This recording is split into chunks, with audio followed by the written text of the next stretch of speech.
राधे राधे कृष्ण कन्हैया, गोपाल प्यारो मुरली बजैया। जय श्री राधे, जय श्री राधे।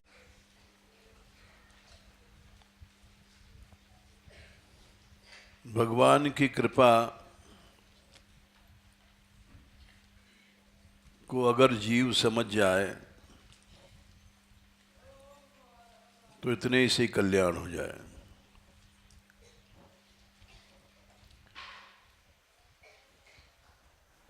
इसी ने एक पद है, हरि तुम बहुत अनुग्रह कीनो।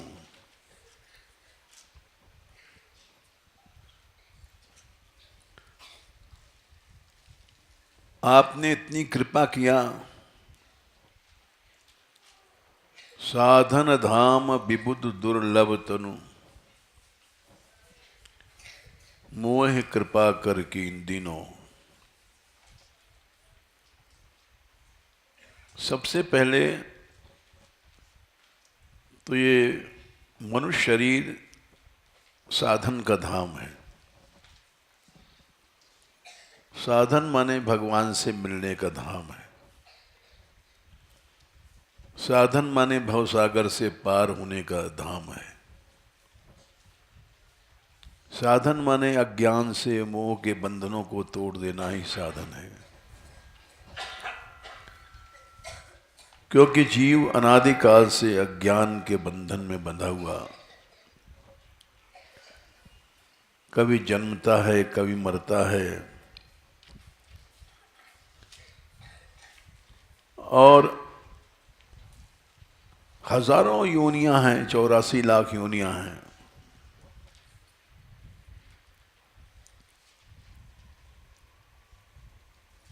इसमें से जने किस योनि में चला जाता है पता ही नहीं पड़ता।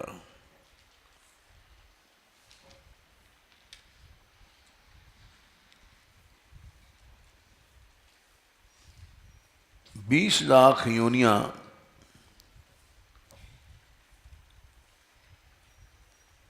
तो पेड़ पत्तों की हैं। इसको स्थावर कहते हैं। स्थावर माने जो स्थित रहती हैं, चलती नहीं हैं। अचर योनियां हैं।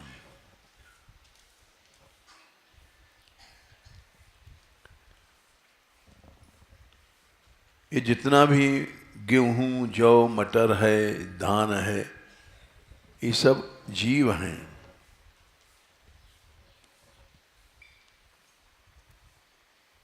जीवो जीवस्य भोजनम।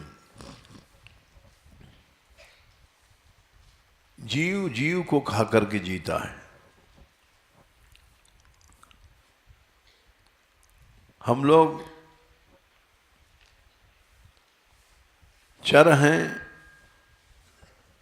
तो अचर को खा के जीते हैं।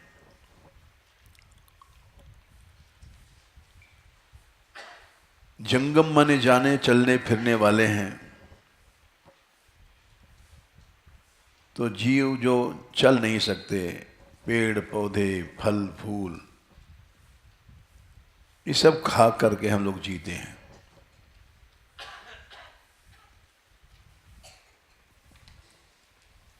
और मरने के बाद पता नहीं किस योनि में जाएंगे।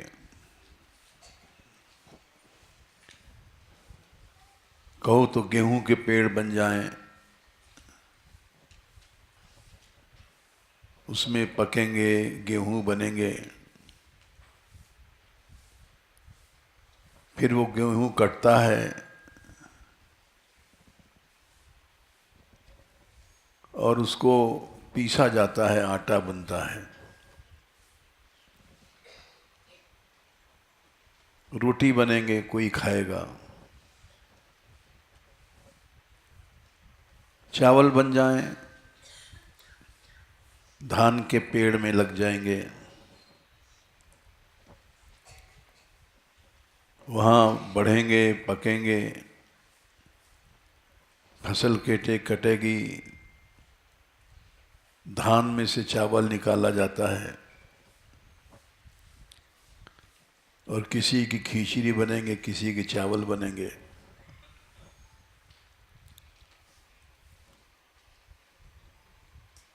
इसी तरह से स्थावर योनियां हैं, बाजरा बन जाएंगे, मक्का बन जाएंगे, साग बन जाएंगे, पालक वालक मूली।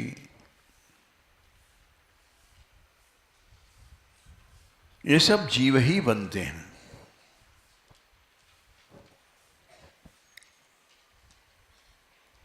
इसीलिए भवसागर से पार होना जरूरी है, न ये क्रम चलता रहेगा। साधन धाम माने क्या होता है? भोग भोगना नहीं है। भोग तो पशु पक्षी सुअर कुत्ता कुतिया सर्प बिच्छू सब भोगते हैं।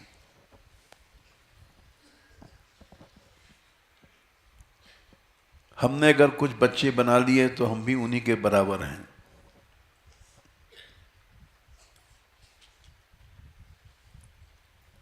तो साधन धाम माने यह होता है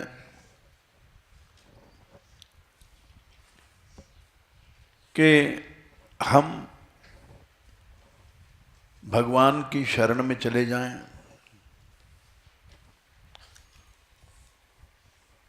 क्योंकि वही एक रास्ता है ऐसा है जो हम छूट जाएंगे भवसागर से।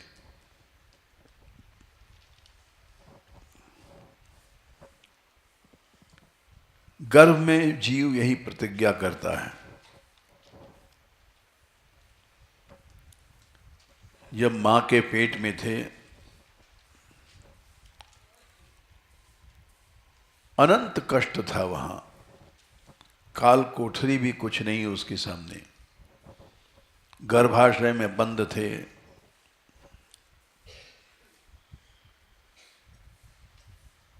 और ऐसी जगह बंद थे, न कुछ कर सकते थे, न खा सकते थे, न पी सकते थे। हाथ पांव कुछ हिला नहीं सकते थे, हाथ पांव थे ही नहीं। बने लेकिन बेकार रहा, कुछ कर नहीं सकता। हाथ पांव गर्भ में हैं, कुछ नहीं कर सकते। बाहर आकर लड़ते हैं, भिड़ते हैं, गुस्सा करते हैं, चांटा मारते हैं। एक समय था कि हिल नहीं सकते थे।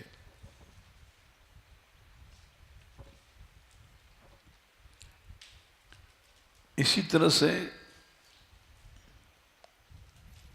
स्थावर 20 लाख योनियां हैं। यानी किस योनि में चले जाएंगे मर के पता नहीं।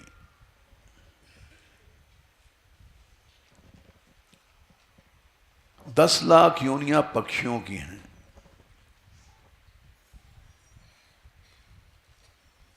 तोता मैना मोर चिर्रा चिर्री पपीहा, ये सब 10 लाख योनियां हैं।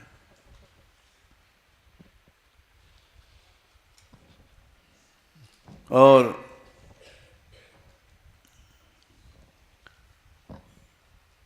तीस लाख योनियां पशुओं की हैं। गाय बैल गधा कुत्ता कुतिया सुअर सुअरिया,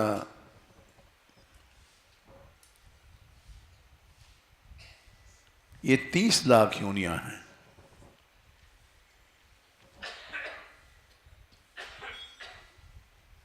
बीस तो स्थावर भय,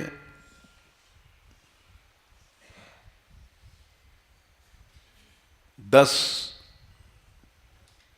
पक्षी भय और 30 लाख पशु भय। 30, 30, 60,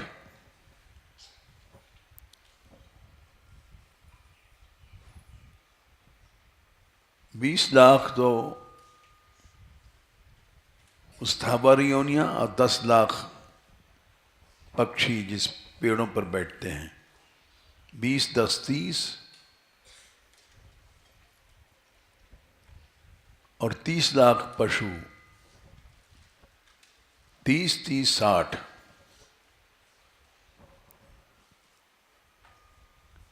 उसके बाद 11 लाख योनियां कीड़ों की हैं, कीट।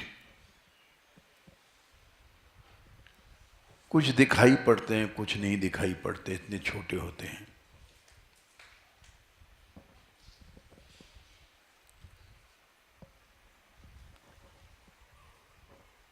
साठ, 11, 71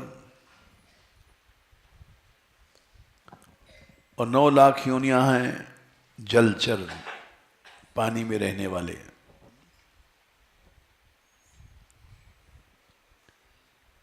मछली, पानी का सर्प, केचुआ, जल के कीड़े,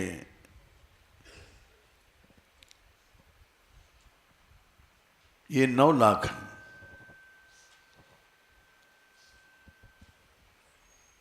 11 कीट और 9 लाख जलचर। 11, 9, 20। 20 और 60, 80।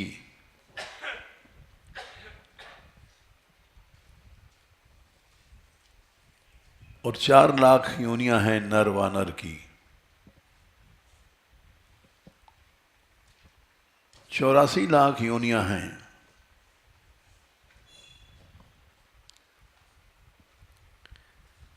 इसमें कोई गिनती नहीं है कितनी बार हम लोग जन्मे और मरे, जन्मे मरे,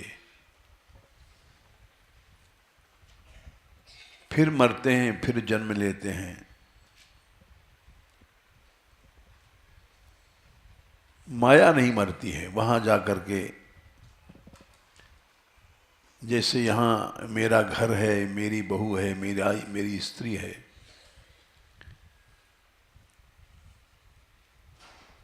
ऐसे हर योनि में करते हैं।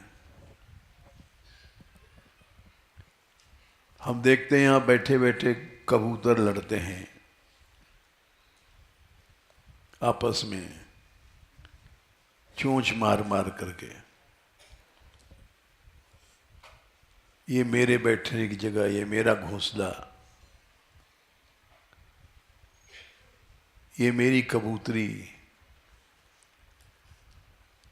ये मेरे बच्चे।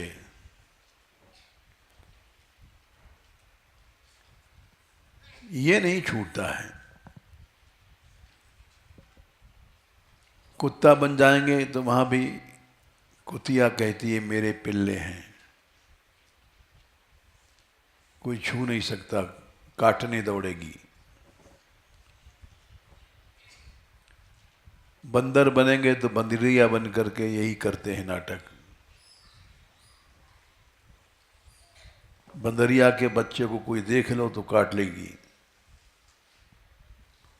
हमारे बच्चों को ये छेड़ता है।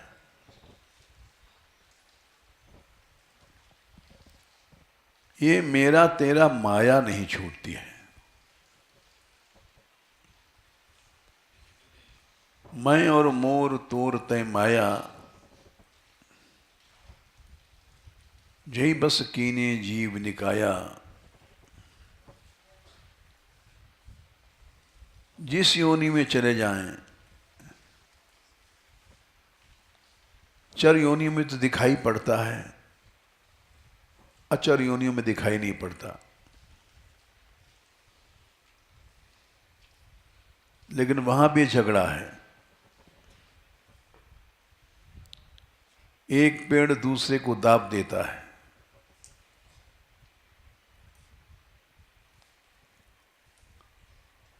और माया तो सब जगह है ना।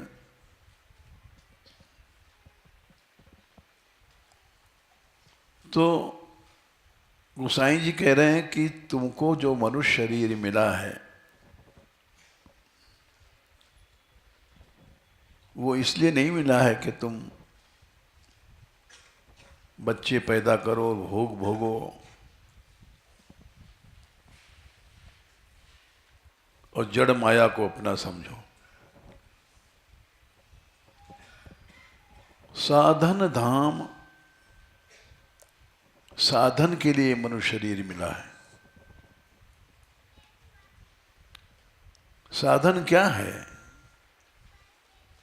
माया से छूटो, भगवान को प्राप्त करो।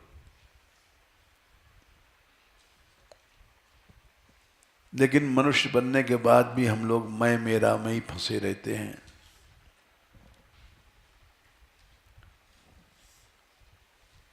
और जैसे पिछले जन्म गए हैं वैसे ये भी जा रहा है, चला गया।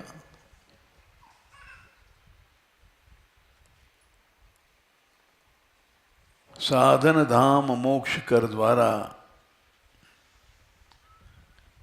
मोक्ष माने इस मेरापन से छूटो।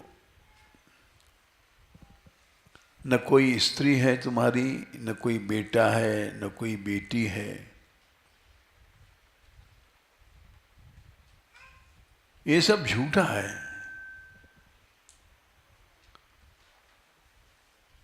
तुम मेरा मेरा करके मर जाओगे और कोई भी न तुम्हारा था, न है, न होगा।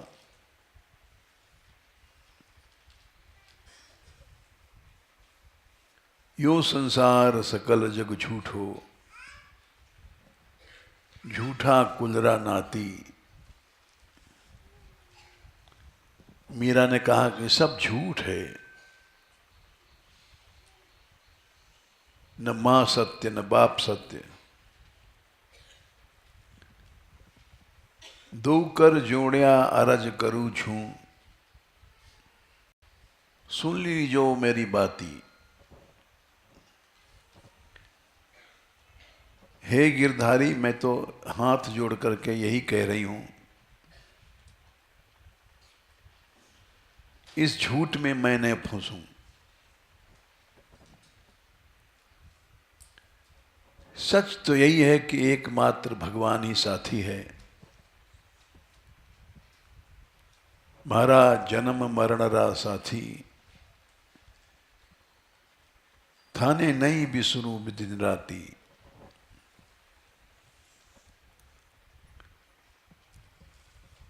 न कोई स्त्री अपनी है, न लड़की है, न लड़का है, न पति है, न माँ है, न बाप है।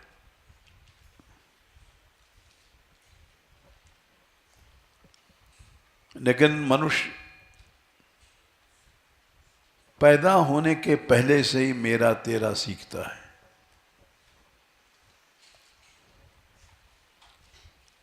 पैदा होने के बाद तो फिर और दिन रात इसी का अभ्यास करता है। मेरी माँ है, और माँ की गोद पहचानता है। कोई दूसरा गोद में ले ले तो रोएगा, मेरापन पर चोट लग गई।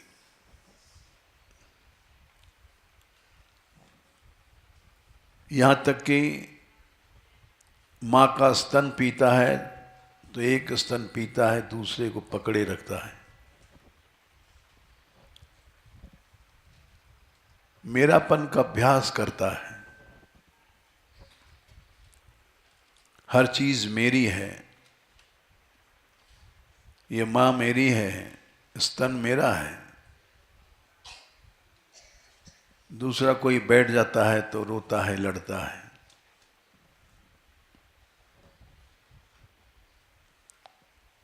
इसको छोड़ने के लिए मनुष्य शरीर मिला है।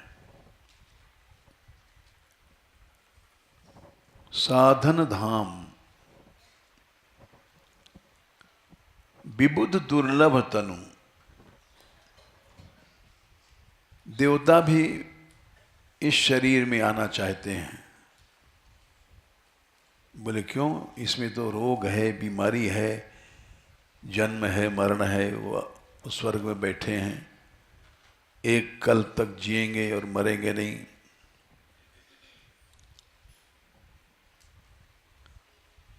भोग में ताकत बनी रहती, कभी शरीर बुढ़ा नहीं होता। अमृत पीते हैं, बोले ये सब माया है, एक कल्प के बाद फिर मर जाएंगे।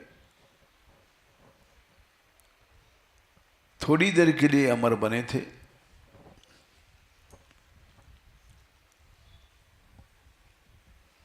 आत्यंतिक माया की निवृत्ति नहीं है, यानी बिल्कुल हट जाए माया सदा के लिए।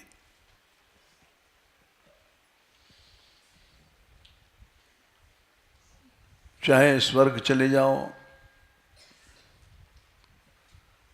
चाहे किसी लोक में चले जाओ, नरक में चले जाओ, नरक भोगने के बाद फिर आना पड़ेगा, स्वर्ग भोगने के बाद फिर आना पड़ेगा इसी संसार में। चाहे 50 मंजिल का मकान बना लो,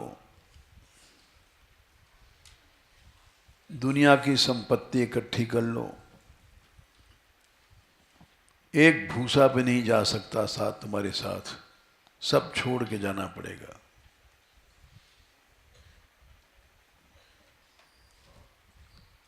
लेकिन मेरापन, मैंपन नहीं मिटता, इसलिए साधन नहीं हो पाता। साधन धाम विबुध दुर्लभ तनु।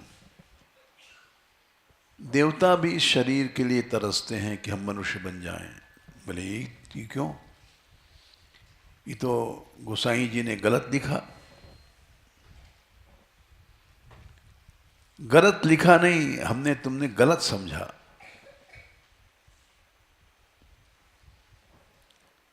रामायण में तो लिखा ही है, भागवत में भी लिखा है, अहो अमीशाम किम कार्य शोभनम। ये भारतवर्ष में जिनका जन्म हुआ है, इन्होंने जाने क्या पुण्य किया है, भगवान प्रसन्न हो गया है। 5वें स्कंद में 18वें अध्याय में शायद है, 19 का है। भगवान प्रसन्न हो गया इनके ऊपर। यही जन्म लब्धम, बोले क्या प्रसन्न हुआ है, इनको मनुष्य बना करके भारतवर्ष में जन्म दे दिया। नृषु मनुष्य बनाया, 84 लाख योनियों में कुत्ता नहीं बनाया, कीड़ा नहीं बनाया, सर्प नहीं बनाया, बिच्छू नहीं बनाया, मनुष्य बना दिया।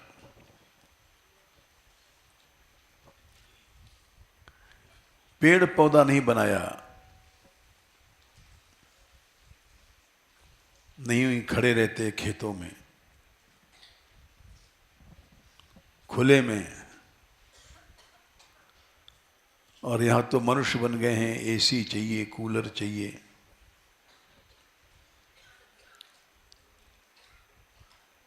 क्या पशु बनने के बाद भी कूलर लगा सकता है कोई, एसी बना सकता है?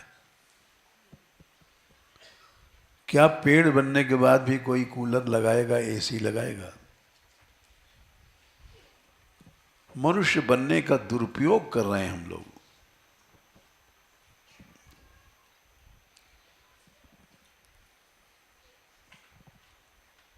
यही जन्म लब्धम नृषु भारताजिरे, भारतवर्ष में जन्म हुआ है।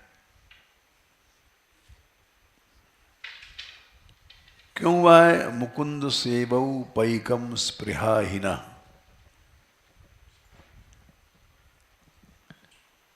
भगवान के सेवा इस शरीर से हो सकती है। सेवा क्या भगवान को भोग लगाना? बोले नहीं, भगवान को तुम क्या खिला सकते हो? भगवान तो सारे संसार को खिलाता है, तुम क्या खिलाओगे?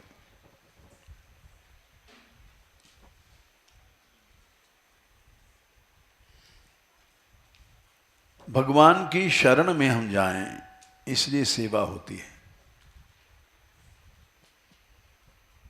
ये इंद्रियां संसार के विषयों में न फंसें। ये हाथ भगवान की सेवा में लगे। नई स्त्री पुत्र आदि की सेवा में ही जीवन बीत जाता है और वो भी छोड़ के चले जाते हैं। न स्त्री संग जाती है, न बेटा संग जाता है, न बेटी संग जाती है।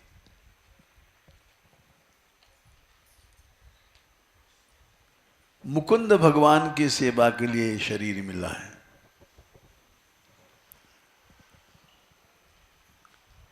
सेवा इसलिए नहीं की जाती है कि भगवान को जरूरत है।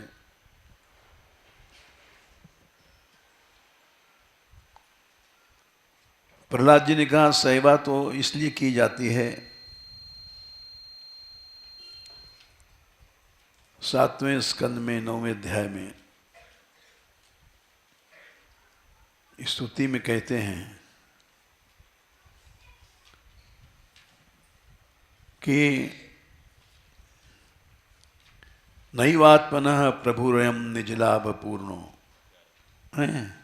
11। भगवान तो निज लाभ पूर्ण है। न उनको पानी की जरूरत है, न रोटी की जरूरत है। सारे संसार को वो देते हैं। हम उनको क्या खिलाएंगे, हम उनको क्या पिलाएंगे? निज लाभ पूर्ण है। तुम्हारे भोग की उनको जरूरत नहीं है, तुम्हारे शयन कराने की जरूरत नहीं है।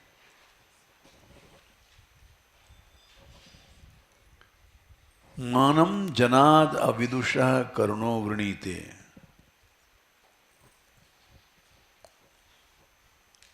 तुम जो सेवा करते हो, मान देते हो उनको, अविदुषः मूर्ख हो। अरे भगवान कोई भूखा है? भगवान कोई प्यासा है?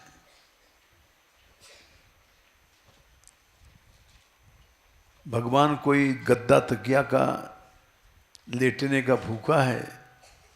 गद्दा तकिया दे रहे हो। भगवान को रजाई बनाते हैं, उड़ाएंगे। भगवान को कोई जाड़ा लगता है? जो रजाई बना रहे हो। अविदुष मने मूर्ख हो।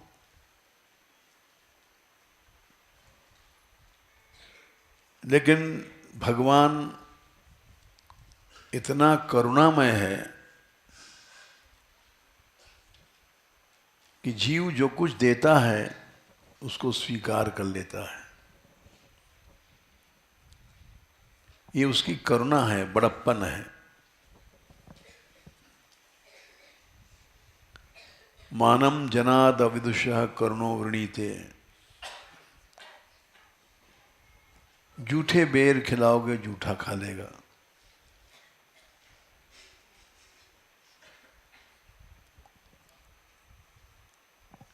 एक शिव भक्त की कथा में आती है कि वो एक जंगल में शिवलिंग था।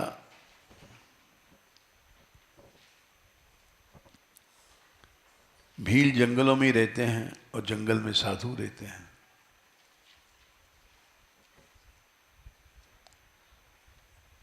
भील मनुष्यों को खा जाते हैं,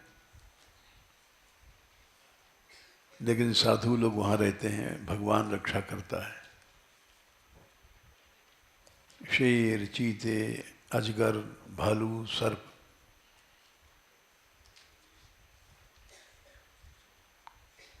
और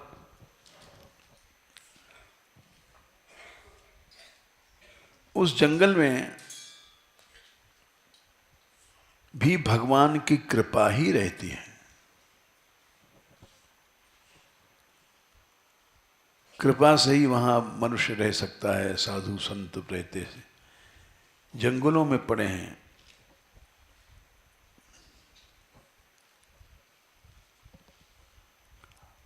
किसी समय हमने ऐसे जंगल देखे थे 70 साल पहले। वहां ऐसे ऐसे स्थलों पर पे गए जहां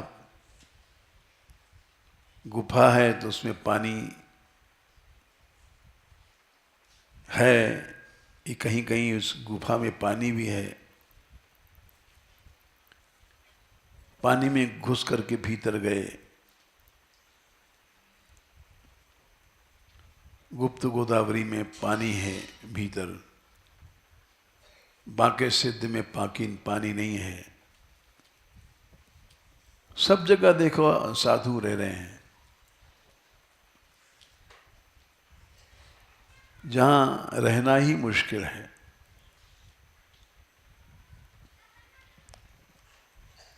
वहां कौन रक्षा करता है उनकी? भगवान। हम तुम लोग तो ताला कुंजी लगा के सोते हैं, कोई मार न जाए, चोर ना जाए। और वहां खुलेआम जंगलों में संत पड़े हैं।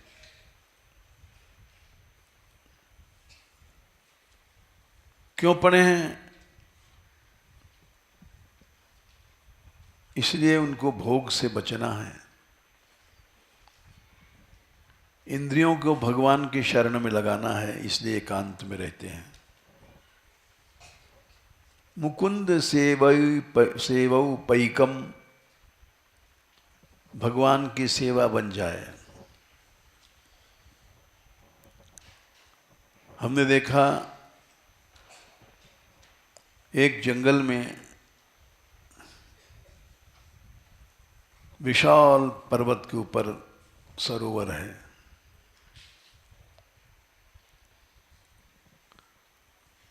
और वहां चढ़ना ही मुश्किल है, इतना ऊंचा पहाड़ था। चढ़ के गए और उस सरोवर के किनारे एक साधु दिखाई पड़ा रहता था।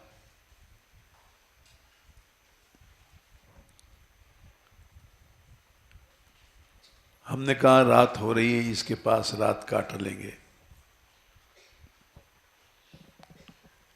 एक तरह से उसकी शरण में गए। शरणम क्या है? गृह शरणम गृह रक्षित्रो। अमर कोश में लिखा है, रक्षा करने वाला शरण है। गृह मने रहने की जगह देने वाला शरण है। तो हम वहां चले गए उसके पास। उसने एक मुट्ठी दाल दिया हमको, भीजी भई दाल। हमने कहा महाराज ये दाल कहाँ से आई है? क्योंकि नए नए थे, जंगलों में घूम रहे थे। देख रहे थे कहाँ कौन क्या खाता है, कहाँ पीता है। विचार हमारा भी जंगलों में रहने का था उस समय।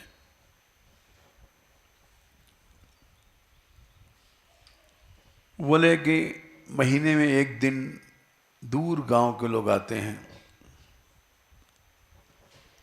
वो दाल रख जाते हैं, उसी को भिजो देते हैं हम। एक मुट्ठ और सवेरे भिजोया और रात को खा करके सो जाते हैं।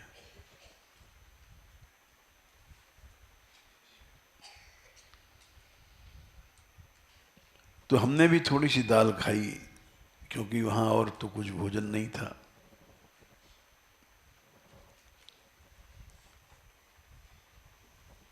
खा करके चल पड़े, क्योंकि घूमते रहते थे। तो हमने देखा कि आंखों से ये संत लोग पड़े हैं जंगलों में। अब तो रोटी भी चाहिए, दाल भी चाहिए, मीठा भी चाहिए, नमकीन भी चाहिए। भोगियों का जीवन है। कैल्शियम भी चाहिए, प्रोटीन भी चाहिए, ये भी चाहिए, वो भी चाहिए।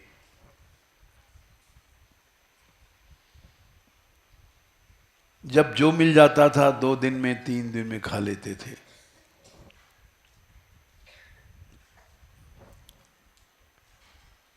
क्योंकि लक्ष्य था मुकुंद सेवऊ पैकम, मुकुंद की सेवा हो जाए।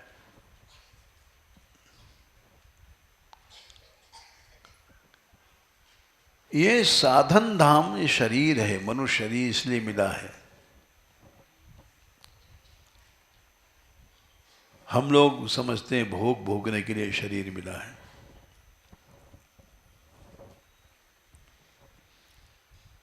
ये हलवा, पूड़ी, लड्डू, पेड़ा, ये सब भोग है।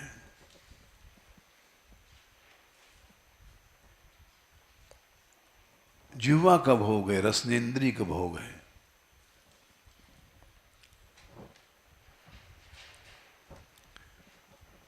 वहां कहाँ भोग है? सवेरे से बैठे हैं, रात को एक मुट्ठी दाल खा लेंगे बस।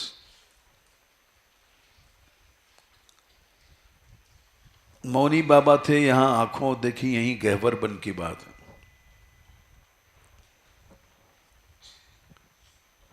पत्ते पिया बांसे के तोड़ लेते थे और एक पतीली में उठा लेते थे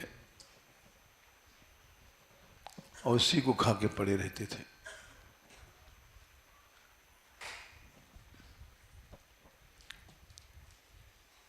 शरीर ऐसा था जैसे एक सीख का बना हुआ है।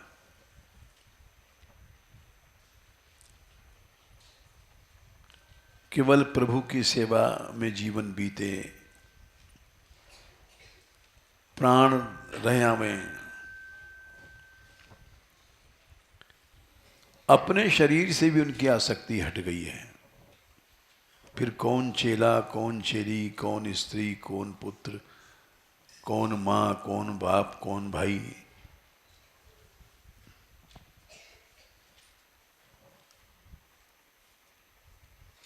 उस जमाने में एक उनका भाई था पूर्वाश्रम का,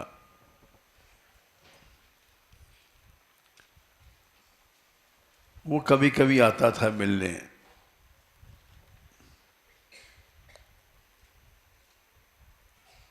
बाबा उससे बात भी नहीं करते थे, मौनी बाबा। वो बाहर बैठा रोता रहता था, क्योंकि सगा भाई था। देखा करता था अपने भाई को। देख लेते हैं, तपिश दिल की बुझा लेते हैं। और 1-2 दिन बैठ करके चला जाता था, क्योंकि बाबा बीतराग है, न उसको कोई भाई है, न कोई बहन है। ये सब झगड़ा है, झूठ है। न कोई स्त्री है, न कोई पुत्र है, न बेटा है, न बेटी है।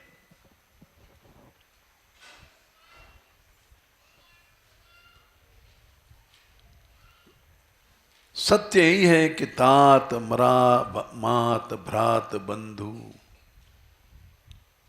आपनो न कोई। ये मेरी माँ है, मेरा बाप है, झूठ है।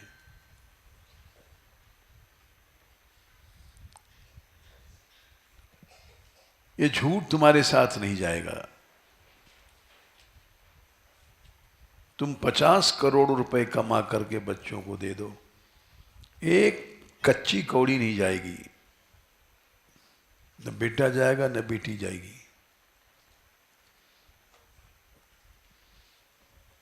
इस झूठ में कुत्ते, बिल्ली, गधे सब फंसे हुए हैं। चिर्रा चिर्री सब फंसे हुए हैं।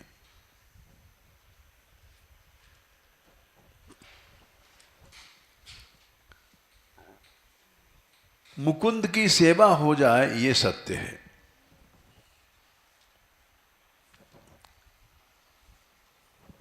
मुकुंद माने प्रभु के और प्रभु के जनों की सेवा हो जाए।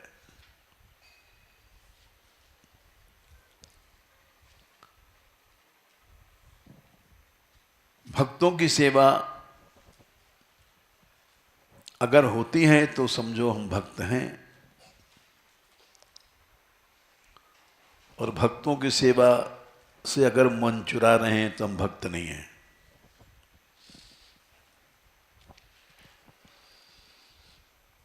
यही बात हमने कल इनसे कहा था शुभा से कि बच्चों को सिखाओ,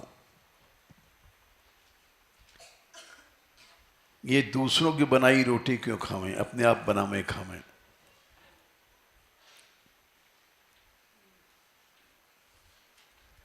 किसी की अधीनता गलत है।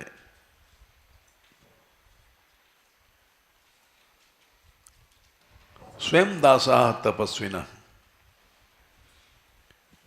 मौनी बाबा थे, वो किसी का एक गिलास पानी भी नहीं पीते थे।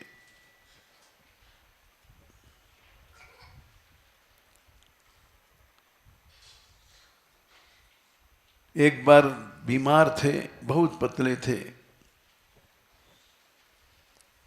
कुंड में उतरे थे। कुंड में सीढ़ियां ऊंची ऊंची हैं। धीरे धीरे उतरे। एक फूटा सा अल्युमिनियम का कमंडल था।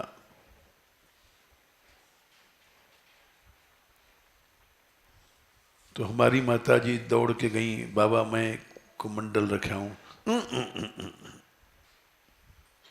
नहीं,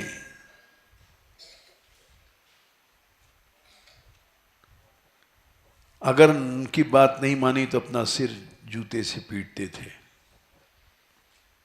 चुपचाप चली आई।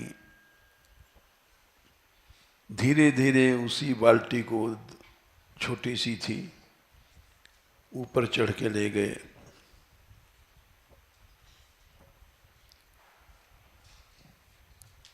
अपना परिवार छोड़ के आए थे, भाई बंद वगैरह। उनका भाई आकर रोया करता था।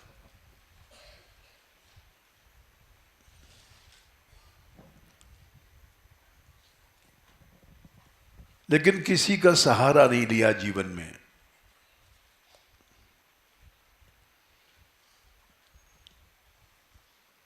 हम लोग सहारा लेते हैं।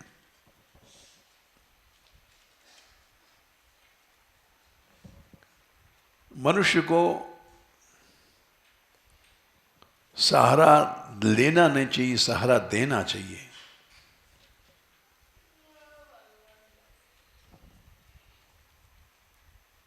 भगवान ने कहा है, त्यक्त्वा कर्म फला संगम नित्य तृप्तो निराश्रय। चौथे अध्याय में शायद 19वां श्लोक है 20। कर्मासक्ति फलासक्ति छोड़ दो। इससे क्या होगा? नित्य तृप्त रहोगे। फलासक्ति है तो भी किसी का सहारा लोगे। पैसा चाहिए तो सेठों का सहारा लोगे। भोग चाहिए तो स्त्री का सहारा पकड़ोगे।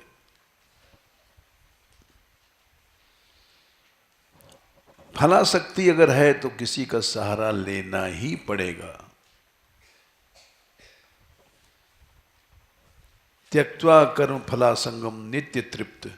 नित्य तृप्त व्यक्ति किसी के सहारा नहीं लेता है। भूख में आदमी सहारा लेता है। तृप्त माने जिसको कुछ नहीं चाहिए। अगर रसना हमारी भूखी है तो हमको कहीं का सहारा लेना पड़ेगा।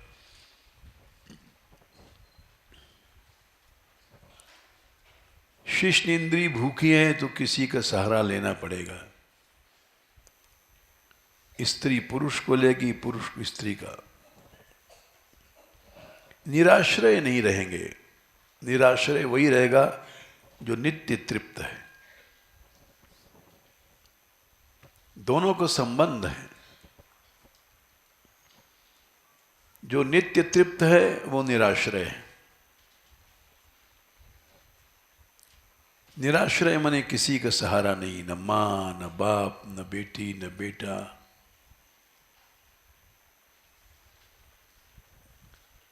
कर्मणि अभिप्रवृत्तोपि नैव किंचित करोति स।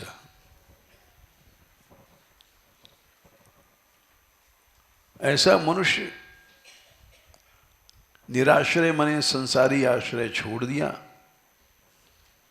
तो बच्चा क्या भगवान। कर्म करता भी है तो भी कुछ नहीं करता, कर्म बंधन नहीं है उसको।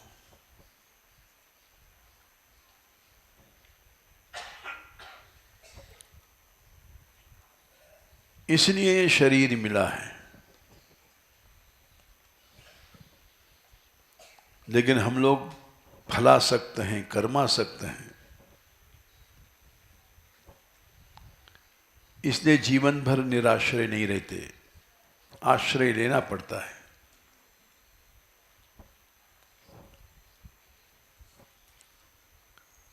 गृहस्थ में कभी भी बूढ़ों का सम्मान नहीं होता। गोसाई जी ने लिखा है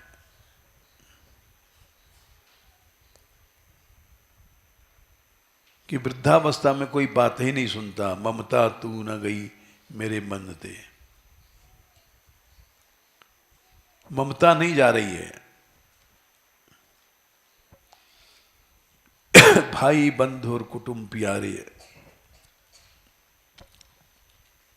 ये सब कोई साथ नहीं देते हैं। यहां तक कि नारी निकारत घर थे। एक दिन ऐसा हो जाता है स्त्री भी निकाल देती है घर से।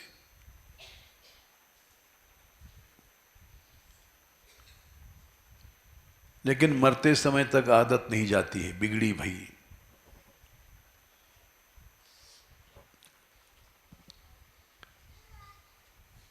भगवान का आश्रय नहीं ले पाता जीव, ऐसे ही मर जाता है।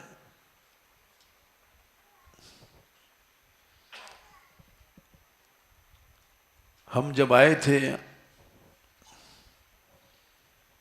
तो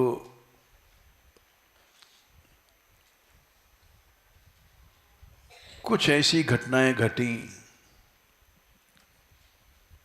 जो याद आती हैं।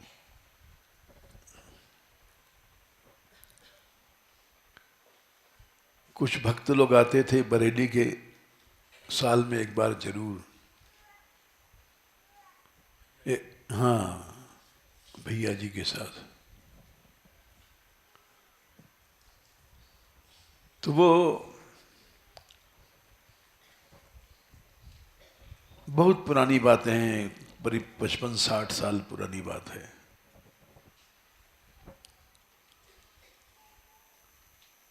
जब बड़ा जंगल था, गिरिराज जी में इतनी भीड़ नहीं होती थी 60 साल पहले।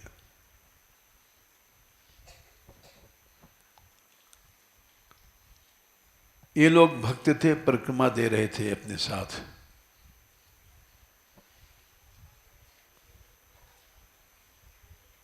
इनके साथ जितने लोग थे भक्त थे, अच्छे भक्त थे, जब भी हमारे पास गहबर वन में आते थे।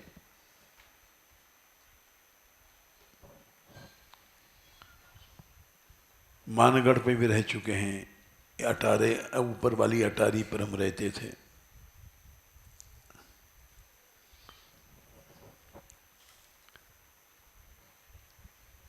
तो पूछरी पर जो लोग परिक्रमा कर रहे थे,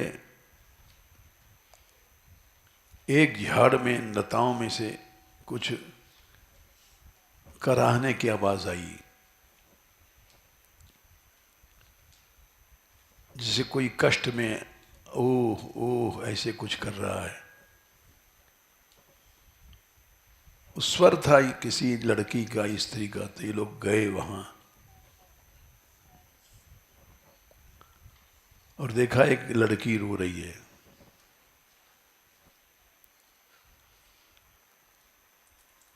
बैठ गए लोग।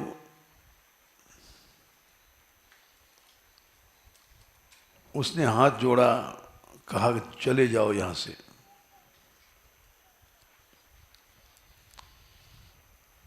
अब ये लोग बड़े कैसे छोड़ें उसको कष्ट में। कुछ पूछें वो बोले नहीं, बोले इतनी दया करो हमको मरने दो, अकेले चले जाओ, हमको शांति से मर लेने दो।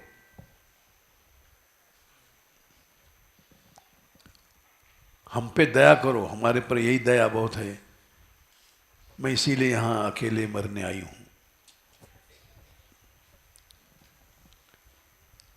बहुत पूछने की कोशिश करें, वो बोलती नहीं थी। तुम मुझसे कुछ मत पूछो, चले जाओ, बस बार बार यही कहती है।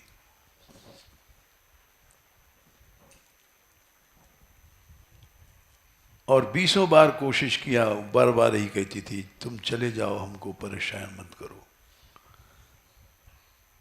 हमें पता है मैं थोड़ी देर में मर जाऊंगी, हमको शांति से मरने दो,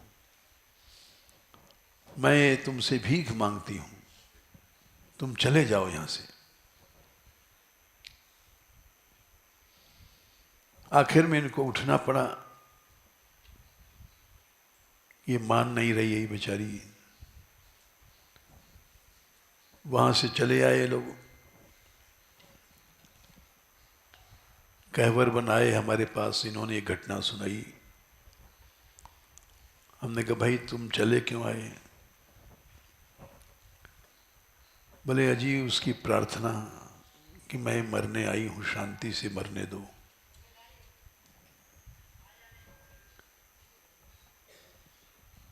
हमने बहुत कहा, उस छोटी सी बच्ची थी लेकिन जवान, मतलब माता शब्द का, मां तू दया कर दे। ये क्या कष्ट है, इतना तो बता दे। नहीं, मनुष्य अपने कर्मों का फल भोगता है। हमको जो फल है हमको भोगने दो, इसके भोगने से ही हमें मुक्ति होगी।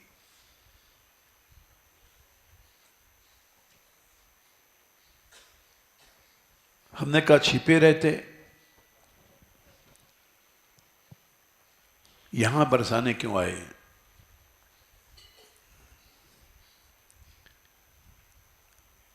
उसकी आत्मा को बहुत कष्ट था हमारे पूछने से, हमारी सहयोग से,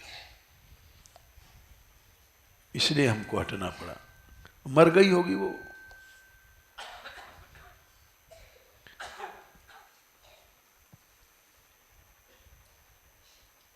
ऐसी घटनाएं याद आती हैं। इसको कहते हैं ईश्वर विश्वास।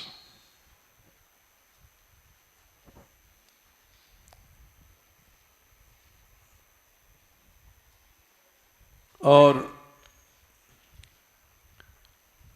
पंडित हरिश्चंद्र जी को देखा हमने,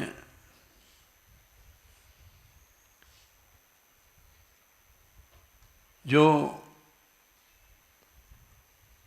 अंतिम समय में भी अपने पास कमरे में नहीं सोने दिया। हमने बहुत प्रार्थना किया था, आप बुढ़े हैं, संग्रहणी हैं, बार बार शौच जाते हैं, जाड़े में आपको हाथ कांपता है,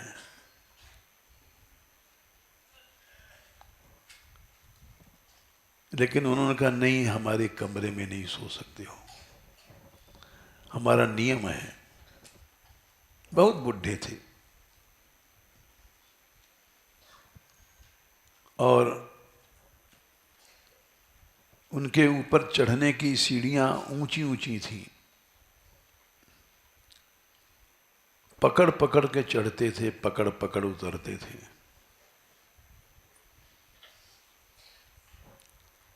लेकिन अपने कमरे में हमको सोने नहीं दिया उन्होंने। नीचे सोते थे। नीचे सर्प थे दो बड़े भारी काले, फूं फूं करते रहते थे।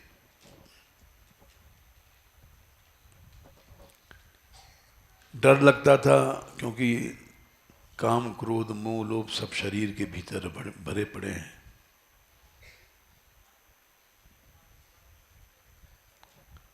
एक तखत था, तखत डाल लिया था, तखत के नीचे वो फूं फूं करते रहते थे।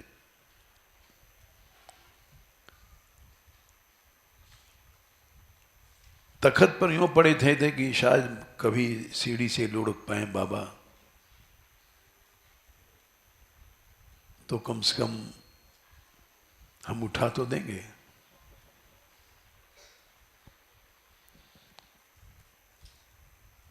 आखिर में एक दिन उन्होंने हमको वृंदावन भेज दिया किसी काम से। वहां से जब आए तो पता पड़ा पंडित जी समाप्त हो गए।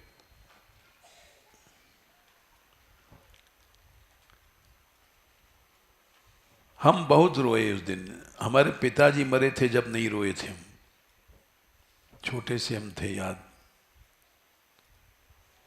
पंडित जी के मरने पर बहुत रोए।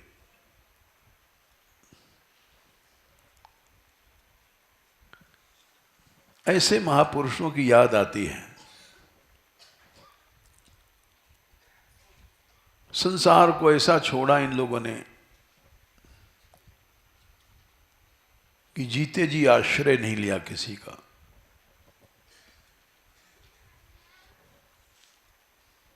जब निराश्रय हो जाता है, निराश्रय माने अपना शरीर का आश्रय नहीं, इंद्रियों का नहीं, परिवार का आश्रय नहीं, माँ का नहीं, बाप का नहीं, पिता का नहीं, बेटा बेटी कुछ नहीं। त्यक्त्वा कर्म फला संगम नित्य तृप्तो, निराश्रय नित्य तृप्त है।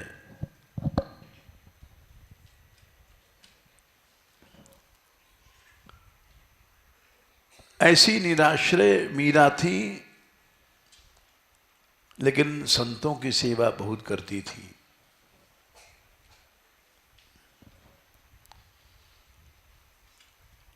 और सब संतन पर तन मन बारू,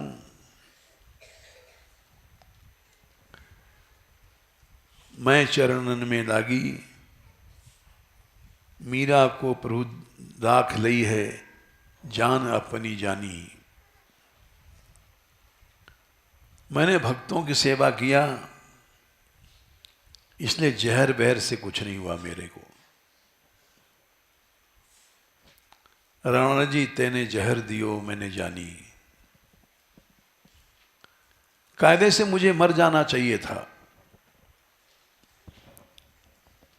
लेकिन मीरा को प्रभु राख लई है, दासी आपनी जानी। ये मीरा जी का अनुभव है। तुमने मारने में कोई कसर नहीं रखी और मैं नहीं मरी।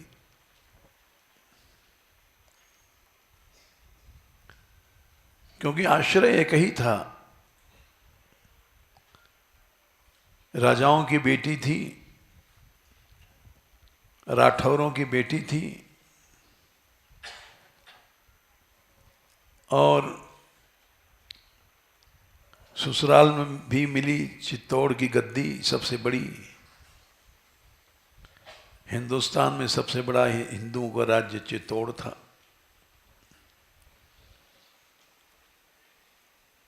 लेकिन किसी का आश्रय नहीं लिया। और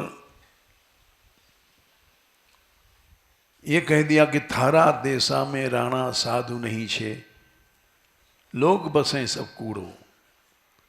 बड़े बड़े राजा लोग आते थे, कटार कमर में बंधी हुई है, मुकुट है सिर पे। ये कहाँ के राजकुमार हैं, ये बीकानेर के हैं, ये कहाँ के हैं, ये जैसलमेर के हैं, ये कहाँ के हैं। ये सब कूड़े करकट हैं। और हम लोग किसी सेठ को पा करके धन्य हो जाते हैं कि पैसा आया पैसा आया। मिनिस्टर को पाके धन्य हो जाते हैं। टाइम हो गया, चलो जय श्री राधे।